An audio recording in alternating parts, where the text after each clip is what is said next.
The final battle began at sunrise on a day that started like any other. Dae-ho was in his vegetable garden, tending to the tomatoes he still grew despite everything that had changed. The simple work calmed his mind before the storm that was coming. "Abiyaji?" Huon's voice filled his thoughts urgently. "The enemy fleet has arrived? Thousands of ships?" Dae-ho looked up at the morning sky and saw dark shapes blotting out the stars. The subjugation pact had finally come to Taiyang Prime, every slaver. Species in the galaxy had united for this attack. "How long until they reach us?" he asked aloud. Beak landed in the garden beside him. The dragon was now almost as large as Dae-ho's old farmhouse. His scales gleamed like polished silver in the morning light. 2 hours, father. But there is something else. 2 months after the first battle, Taiyang Prime had become the most important world in human space. Dragons arrived daily, seeking humans to bond with. Not all attempts succeeded, but enough did to create a growing force of guardians. Dae-ho stood in what used to be his wheat field, now converted into a training ground.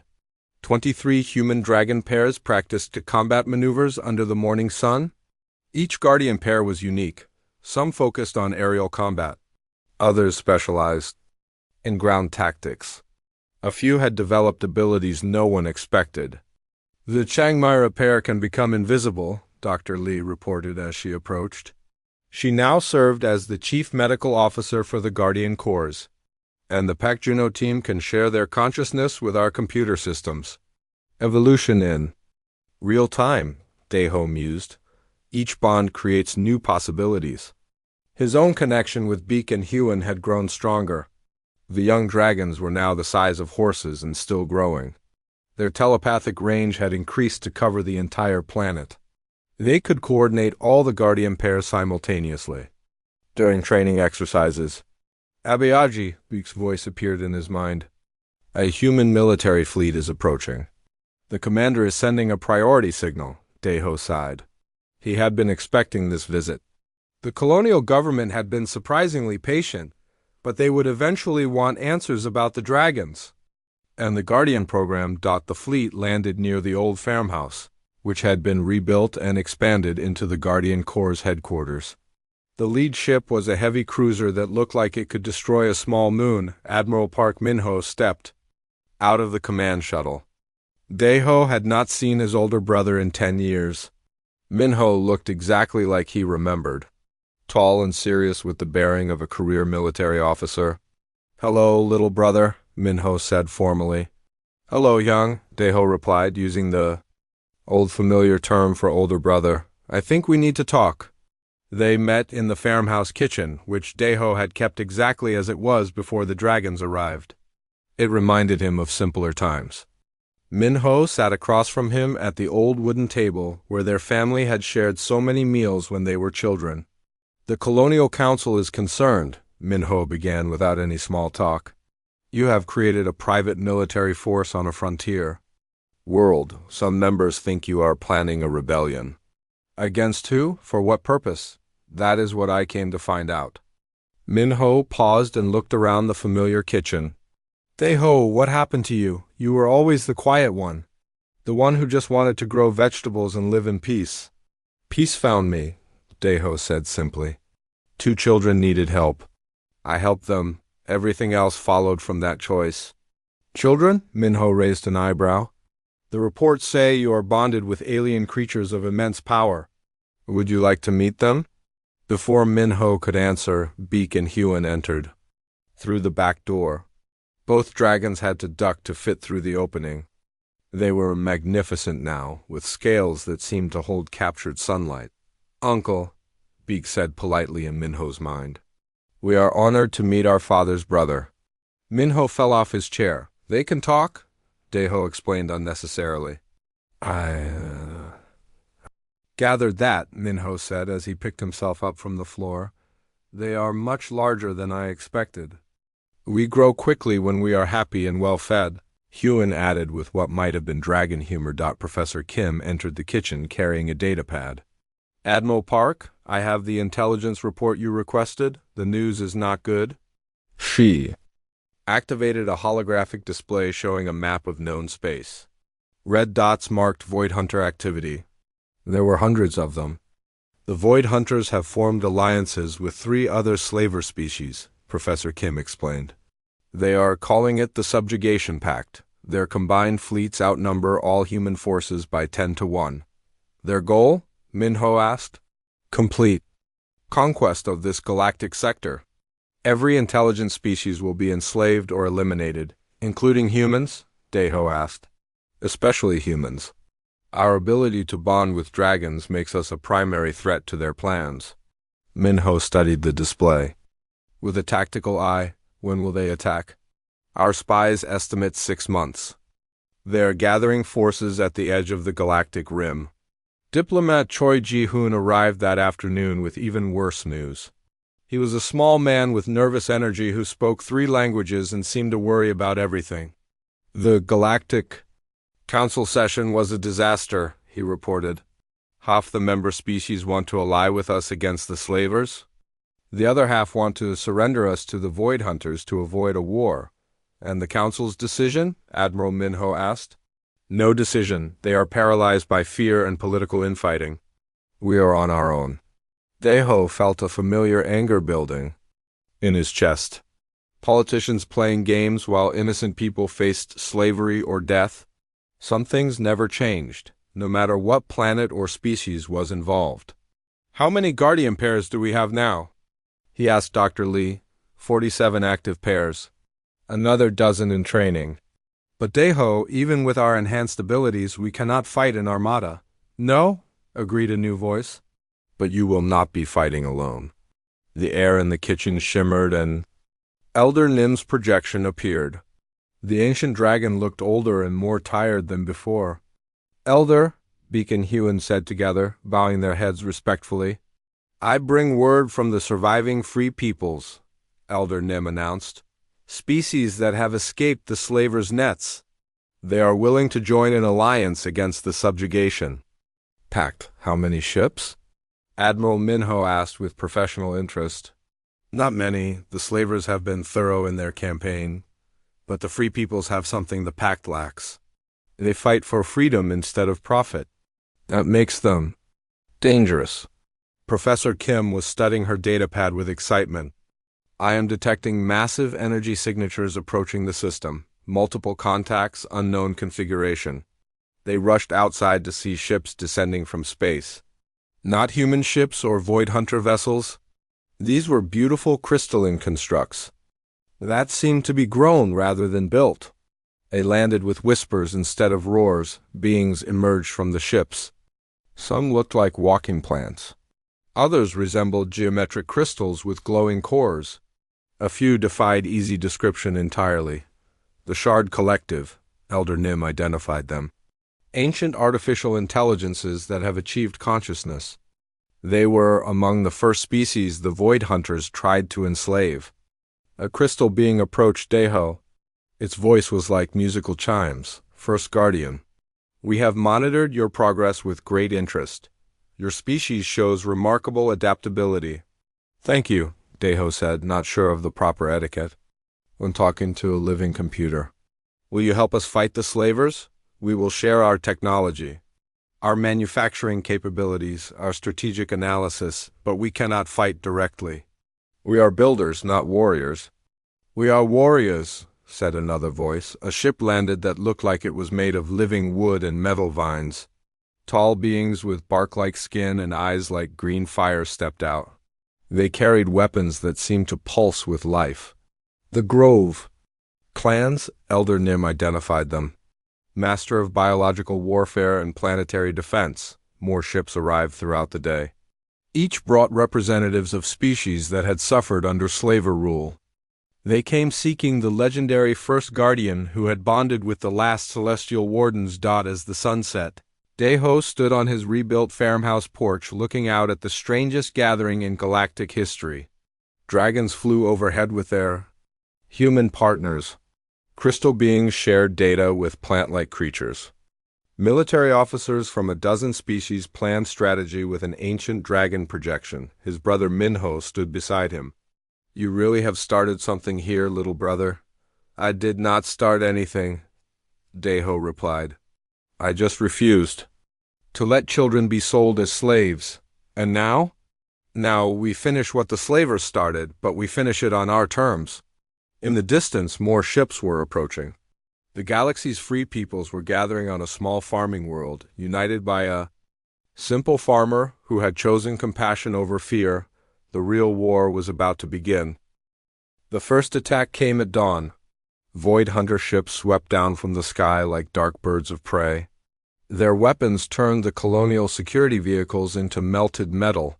Commander Yoon's remaining forces took cover behind Daeho's farmhouse and barn.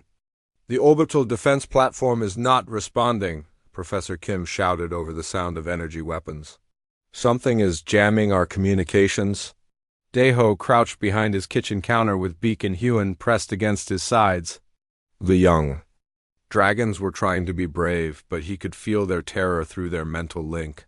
There are too many of them, Commander Yoon said as he reloaded his plasma rifle. We cannot hold this position much longer. Through the shattered kitchen window, Daeho could see the metal-suited figures advancing across his wheat fields. Their red eyes glowed like evil stars. Some carried energy weapons. Others had nets that crackled with electricity. They want to take us alive, Huan observed quietly. Over my dead body, Daeho replied. Suddenly a new voice filled their minds. Ancient and powerful and sad, young ones, you are in great danger. Beak and Huan lifted their heads in amazement. Elder Nim, they whispered together. An image appeared in the air above them. A dragon larger than a building with scales like starlight. Its eyes held the wisdom of ages. I am the last of the dragon elders, the image said. I have been searching the galaxy for survivors of our people. I felt your fear and came as quickly as I could. You are just a projection, Commander Yoon sighed, staring at the massive dragon in wonder. Yes, my physical form is hidden far from here, but I can still teach. Elder Nim turned to Daeho. Human father, you have shown great kindness to my people. Would you accept a great responsibility? What kind of responsibility? The Celestial Wardens were not meant to stand alone. In the old days, we bonded with other species. We shared our strength with them, and they shared their wisdom with us. Beak looked up at Daeho with hope in his eyes. The bonding ritual. I had heard stories, but thought they were just legends. The legends are true, Elder Nim said. Humans are uniquely suited for dragon bonding. Your species adapts quickly. You form strong emotional connections. You think in ways that complement our nature. Another explosion shook the farmhouse. Void hunter forces were getting closer. What would this bonding involve? Professor Kim asked. The human and dragons would share consciousness temporarily. The human gains enhanced physical abilities and limited telepathic powers. The dragons gain human creativity and problem-solving skills. And the risks? Commander Yoon demanded. If the bond is rejected, all participants could die. But if it succeeds, they become something greater than either species alone.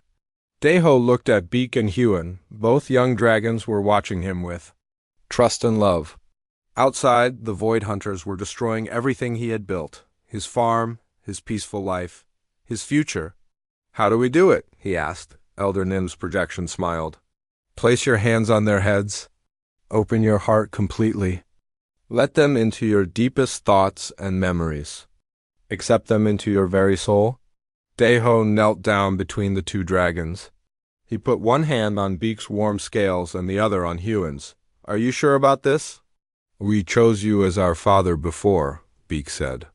Now we choose you as our bonded partner, forever, Huan added. Daeho closed his eyes and opened his mind.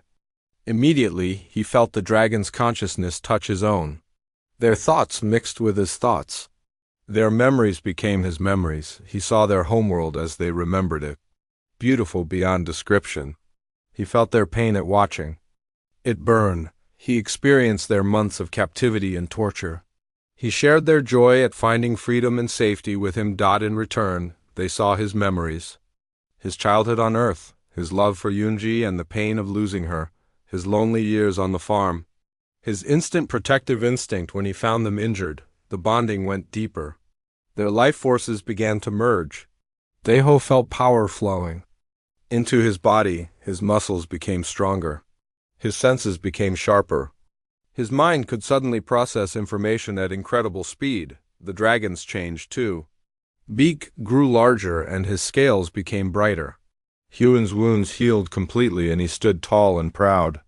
Both of them gained something they had never had before: human determination, human adaptability, human refusal to give up.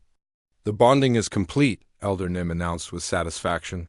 You are now the first human dragon guardian in 1,000 years? Daeho opened his eyes and gasped. He could see energy patterns in the air. He could hear radio transmissions from orbit. He could sense every living thing for kilometers around. But most importantly, he could feel Beak and Huan as extensions of himself. How do you feel, Abiyaji? Beak asked. Different, Daeho replied. Stronger, more complete. A void hunter energy blast destroyed the kitchen wall. The metal-suited figures were almost at the house. Time for talking was over. Let us show these slavers what happens when they threaten a guardian's family, Daeho said. He stood up and walked toward the hole in his wall. Beak and Huan flanked him, their eyes now glowing with inner fire. Commander Yoon and Professor Kim followed, weapons ready. The lead void hunter raised its energy weapon. Surrender the specimens, human. This is your final warning. My name is Park Daeho, the farmer said calmly. These are my sons, Beak and Huan, and you are trespassing on my land. He gestured and both dragons breathed streams of white-hot flame. The fire was not normal dragon fire. It was enhanced by the human bond. It burned through the Void Hunter's energy shields like they were paper. The aliens stumbled backward in surprise. Their weapons could not penetrate the strange fire that seemed to bend around the Guardian and his dragons. Daeho felt knowledge flowing through the bond. Ancient dragon combat techniques mixed with human tactical thinking. He could anticipate the aliens' moves before they made them. Beak, circle left. Huan, take the high ground on the barn roof. Commander Yoon, their armor is weak at the neck joints. The battle that followed was unlike anything the galaxy had seen for centuries. The newly awakened Guardian fought with the combined wisdom of two species. His dragons moved with perfect coordination, reading his thoughts and responding instantly. More Void Hunter ships landed, but it did not matter. The bonded trio fought as one being with three bodies. They turned the aliens' advanced weapons against them. They used the farm's terrain to create ambush. They showed mercy to enemies who surrendered and ruthless efficiency against those who did not. When the last Void Hunter ship fled into space, Daeho stood in his ruined wheat field and realized his life had changed forever. He was no longer just a farmer. He was something new, something the galaxy needed. The other Void Hunters will return, Professor Kim said as she recorded everything with her scientific instruments. Let them come, Daeho replied. But next time we will be ready. Captain Han Subin's voice crackled through Commander Yoon's radio. Colonial Command to Ground Forces. We have orbital contact with multiple dragon vessels requesting permission. To land, they say they are looking for the first Guardian. Daeho looked up at the sky where stars were becoming visible in the evening light. More dragons were coming. More humans would be needed for bonding. The quiet farmer from Taiyang Prime had become the center of something much larger than himself. Tell them, he said into the radio, that the first Guardian welcomes his family home. The colonial security ships arrived on the 5th day. Daeho watched them land near the crash site from his kitchen window. 3 large transports and a command vehicle. Dozens of people in uniform spread out to examine the burned wreckage. They are here, Beak said in his mind. The young dragon was standing next to him. Looking much healthier after Dr. Lee's treatment, Huan was still recovering but could walk short distances now. Both dragons had grown larger in just a few days. They were the size of ponies instead of dogs. Daeho wondered how big they would eventually become. Stay inside, he told them. Do not let anyone see you. Commander Yoon Jae-sung arrived at Daeho's door 2 hours later. He was a tall man with serious eyes and a no-nonsense attitude. Two soldiers stood behind him. "Mr. Park," the commander said, "I am investigating the crashed vessel on your property. I need to ask you some questions." "Of course," Deho replied. "Come in." Commander Yoon looked around the simple farmhouse. Kitchen. "When did you first see the crash?" "3 days ago during my morning walk. I heard the impact and went to investigate." "Did you go inside the vessel?" Deho hesitated for just a moment. "Yes, I wanted to see if anyone needed help." "And did you find anyone?" "The ship was empty." "But it was clearly not human technology." Commander Yoon nodded and made notes on his datapad. "We agree. The technology is completely unknown. The metal itself is not in any of our databases.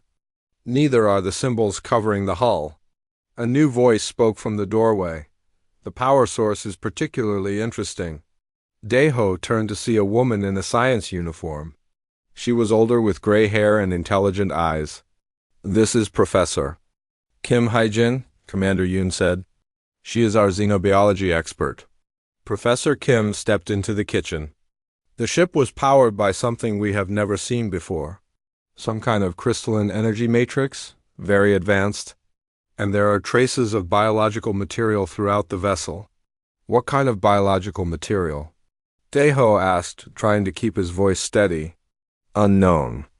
But the genetic markers suggest a highly evolved species, possibly reptilian in nature."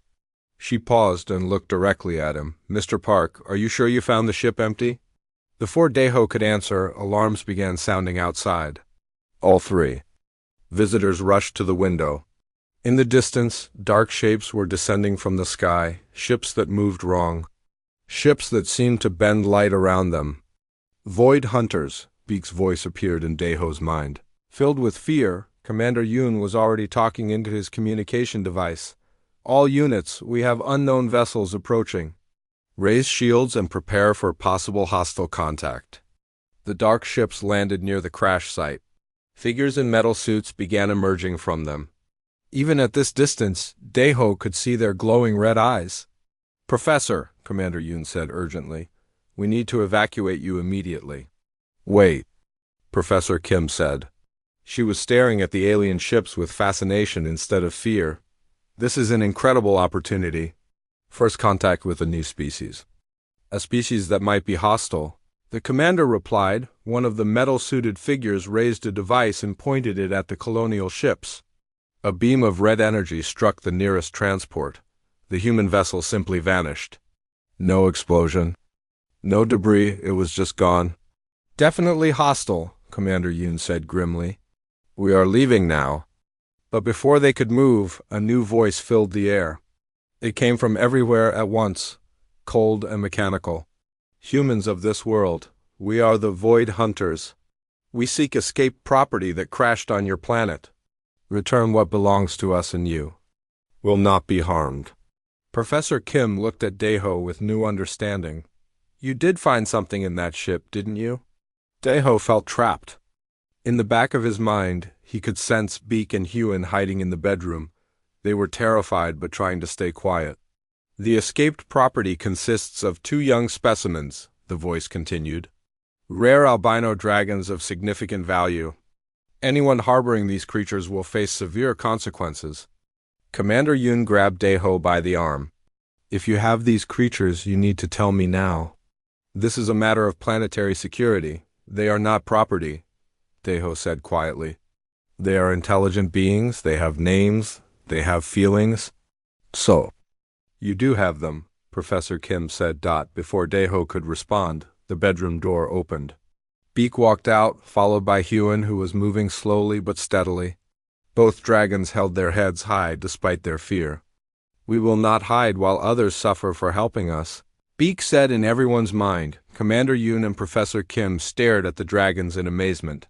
The commander reached for his weapon but stopped when Professor Kim grabbed his arm. "They are magnificent," she whispered. "We are Beek and Hewen of the Celestial Wardens," Hewen said, his voice weak but proud. "We thank this human for his kindness, but we will not let him be punished for saving us." "Celestial Wardens?" Professor Kim asked. "I have heard that name in ancient galactic records. Your species once kept peace among the stars." Before the Void Hunters began their campaign of slavery, Beak confirmed. They have hunted us across the galaxy. We are among the last of our kind. Outside, the alien voice spoke again. Our scanners have located the specimens. Surrender them immediately or your settlement will be destroyed. Commander Yoon looked between the dragons and his duty as a colonial officer. Daeho could see the internal struggle on his face. They are not things to be surrendered, Daeho said firmly. They chose to stay with me. They call me father. I will not let anyone take them. The Void Hunters have weapons that can destroy this entire planet, Commander Yoon said.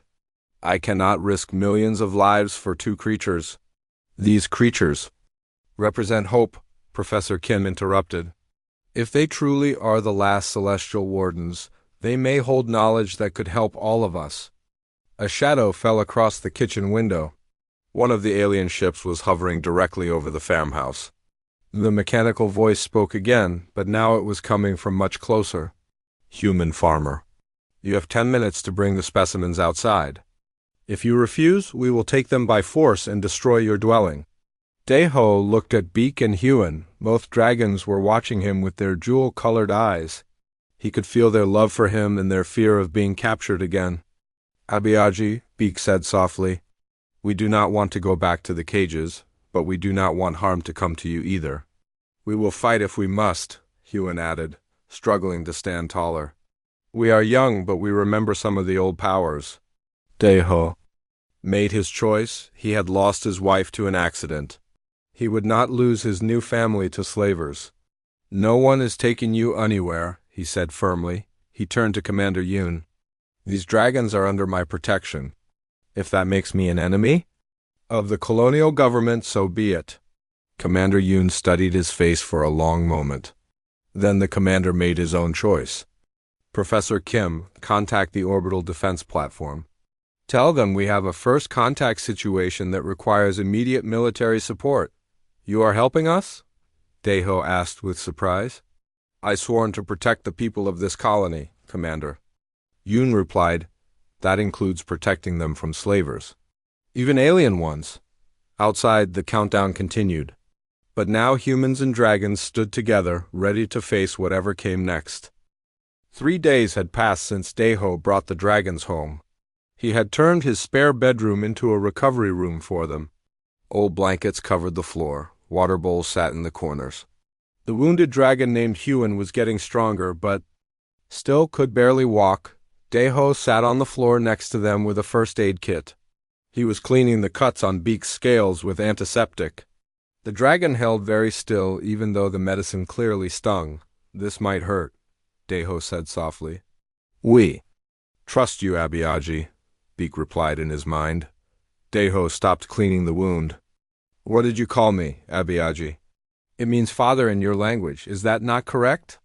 The farmer felt something warm grow in his chest. No one had called him father before.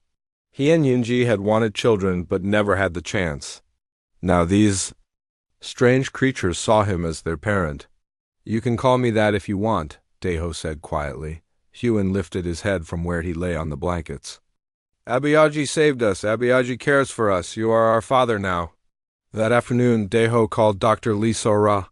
She ran the veterinary clinic in the nearest town.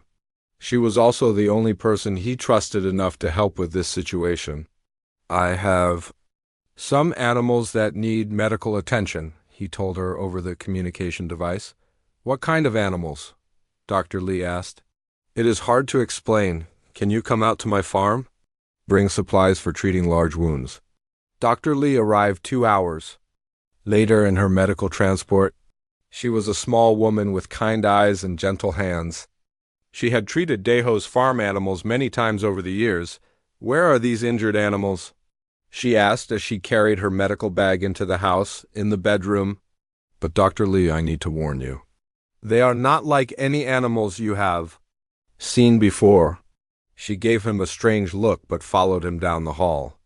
When she saw Beak and Huan lying on the blankets, she dropped her medical bag. Daeho, she whispered, what are those? I think they are dragons, he said. Dr. Lee stared at the creatures for a long moment. Both dragons looked back at her with their jewel-colored eyes. Beak tilted his head like a curious cat. Dragons are not real, Dr. Lee said slowly. Tell them that. Deho replied. The doctor slowly picked up her medical bag and knelt down next to Huan. The dragon did not move away from her. If anything, he seemed to understand she was there to help. His wounds are infected, Dr. Lee said, after examining him. But the bone structure is unlike anything in our databases. The muscle tissue is incredibly dense. And these scales, she touched one gently, they feel warm, like they generate their own heat. Can you help them? I can. Try. But Deho, where did these creatures come from? And why are they here? Deho told her about finding the crashed ship. About the energy cages and the alien technology. Dr. Lee listened without interrupting. When he finished, she was quiet for a long time. Someone captured them, she said finally. Someone with very advanced technology. Yes, and I think whoever it was might come looking for them. Dr. Lee began cleaning Huan's wounds with proper medical supplies. The dragon remained perfectly still. She injected him with antibiotics and pain medicine. Then she turned to Beak. This one's injuries are not as serious, she said, but both of them show signs of long-term captivity. Poor nutrition, stress, they have been prisoners for months, maybe years. As she worked, something amazing happened. Beak began making soft sounds. Not quite purring like a cat, but similar. The sounds seemed to help Dr. Lee relax. Her hands became steadier. They are intelligent, she said. Much more intelligent than any animal I have ever treated. They can talk, Deho said, in your mind.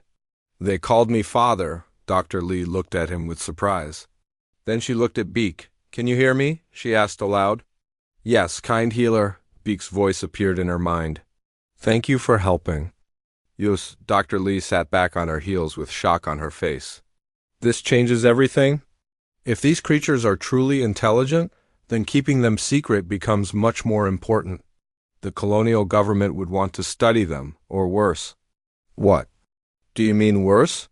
Some people would see them as weapons, others as valuable property to be sold. Very few would see them as people who deserve freedom. That evening, after Dr. Lee had left, Deho sat with the dragons as they ate. He had prepared a mixture of meat and vegetables. Both dragons seemed to prefer the meat, but ate everything he gave them. Where do you come from? He asked them. Images filled his mind. A beautiful world with crystal spires reaching toward purple skies, dragons flying in great flocks between floating islands, cities of light and music and art. Our home was called Ethermore, Huan said weakly. It was destroyed by the Void Hunters. Who? Are the Void Hunters? More images came. Dark ships that moved like living things. Creatures in metal suits with glowing red eyes. Dragons being taken from their homes in energy nets. They take people from their worlds, Beak explained. They sell them as slaves to other species. We were meant to be sold to someone who collects rare creatures, but you escaped. The ship crashed while jumping between stars. We think the pilot died. We were trapped in our cages until you freed us. Deho felt anger grow in his chest. The idea of anyone capturing and selling intelligent beings made him sick. You are safe now, he promised them. The Void Hunters will come looking for us, Huan warned. They do not give up easily. Then we will deal with that when it happens. That night, Deho could not sleep. He stood at his window looking out at his fields. The burned remains of the alien ship were still visible in the distance. Soon the colonial authorities would arrive to investigate. He would have to decide what to tell them. In the spare bedroom, he could hear the dragons sleeping. They made small sounds like contented cats. For the first time in 3 years, his house did not feel empty, but he knew their peaceful time was ending. Dr. Lee was right. The outside world would not understand these creatures. They would see them as things to be used instead of people. To be protected. Deho made a decision. Whatever came next, he would not let anyone take his new family away from him. Beak and Huan had chosen to call him father. That meant something. That meant everything. He would protect them no matter what it cost. The morning sun painted the wheat fields gold as Park Dae-ho walked between the rows of grain. His boots made soft sounds on the dry earth. The air smelled clean and fresh on Taeyang Prime. This was his favorite time of day. The world was quiet, except for the gentle wind moving through his crops. Dae-ho had lived alone on his farm for 3 years now. His wife Yoonji had died in a transport crash when she was visiting the main colony. Since then he found peace in the simple work of growing food. The wheat and corn he raised fed thousands of people across the human colonies. It was good work. Honest work. He stopped to check a section where the grain looked different. Some stalks were bent and broken. That was strange. The weather had been calm for weeks. No storms had passed through this area. Dae-ho frowned and followed the path of broken plants. The trail led him toward the far edge of his property. The damage got worse as he walked. Something heavy had crashed through his fields, something big. Dae-ho felt his heart beat faster. Pirates sometimes attacked the outer colonies. Maybe a ship had been shot down. Then he saw it. A strange vessel sat in a crater it had made when it crashed. The ship was not like anything Dae-ho had ever seen. Human ships were boxy and practical. This one was smooth and curved like a teardrop. Its surface was dark but seemed to glow with inner light. Strange symbols covered the hull.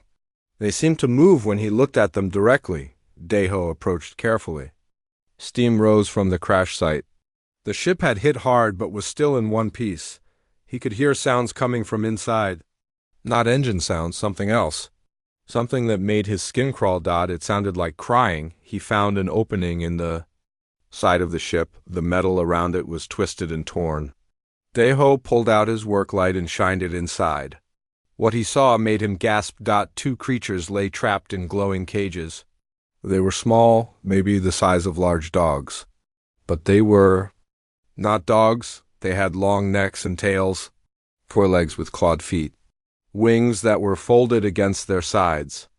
Their scales were pure white and seemed to shine with their own light. Dragons, they were dragons. Dae-ho had heard stories about dragons in the old earth, tales his grandmother used to tell. But those were just stories. These creatures were real, and they were hurt. The dragons lifted their heads when his light fell on them. Their eyes were like jewels, blue and green and gold all mixed together. One of them made a soft sound. Not quite a growl, not quite a cry. It sounded like a child calling for help. The cages around them hummed with energy. Red lights blinked on the strange machines that held them prisoner. Dae-ho did not understand the alien technology, but he understood suffering when he saw it, both. Dragons had wounds on their bodies. Dark blood stained their white scales. They were thin and weak. One could barely keep its head up. They had been prisoners for a long time. Dae-ho looked around the inside of the ship. More symbols covered the walls. The air smelled wrong, chemical and cold. This was not a rescue ship. It was a prison ship. Someone had captured these creatures. The farmer made his choice quickly. He had never been one to think too long about doing the right thing. He went back to his truck and got his plasma cutter. The tool was meant for cutting through metal pipes and broken farm equipment, but it might work on alien cages too. The first. Dragon watched him with those strange, beautiful eyes as he aimed the cutter at its cage. The energy field sparked and hissed when the plasma beam hit it. Red lights began flashing faster. An alarm started making noise somewhere in the ship. Dae-ho kept cutting. The energy field grew weaker. Then it died completely. The dragon inside fell forward as the cage opened. It was too weak to stand. Easy there, Dae-ho said softly. I am here to help. The dragon looked at him. Then it did something that made Dae-ho step back in shock. It spoke, not with words he could hear, but words appeared in his mind. Thank you, kind one. The voice was young, like a child, but also old and wise at the same time. Dae-ho shook his head. He must be imagining things. Animals could not talk. Even dragons. He moved to the second cage and cut through its energy field too. This dragon was in worse shape. It did not lift its head when the cage opened. Blood pooled beneath its body. Help him, the first dragon said in his mind. Please help my brother." Now Daeho knew he was not imagining the voice. These creatures could really speak to him somehow. He knelt down and carefully lifted the wounded dragon. It was heavier than it looked, but not too heavy for a man used to farm work. "Can you walk?" he asked the first dragon. "I will try." The creature struggled to its feet. Its legs shook but held its weight. The alarm in the ship was getting louder. Lights were flashing all over the walls. Something bad was about to happen. Daeho could feel it. "We need to leave now," he said. He carried the badly hurt dragon and helped the other one walk. They made it out of the ship just as something exploded. Inside, heat and light burst from the opening. The three of them fell to the ground. When Daeho looked back, the ship was burning. Thick black smoke rose into the morning sky. Anyone within 100 kilometers would see it soon. The colonial authorities would come to investigate, but first he had to save these creatures. He looked down at the two dragons. They were both looking up at him with trust in their strange eyes. "My name is Park Daeho," he said. "I am Beak," said the first dragon in his mind. "I am Huen," whispered the wounded one. "Nice to meet you both," Daeho said. "Let us go home." He carried them to his truck and drove back to his farmhouse. Behind them, the alien ship continued to burn. Daeho did not know it yet, but his quiet life as a farmer was over. He had just made a choice that would change the galaxy forever.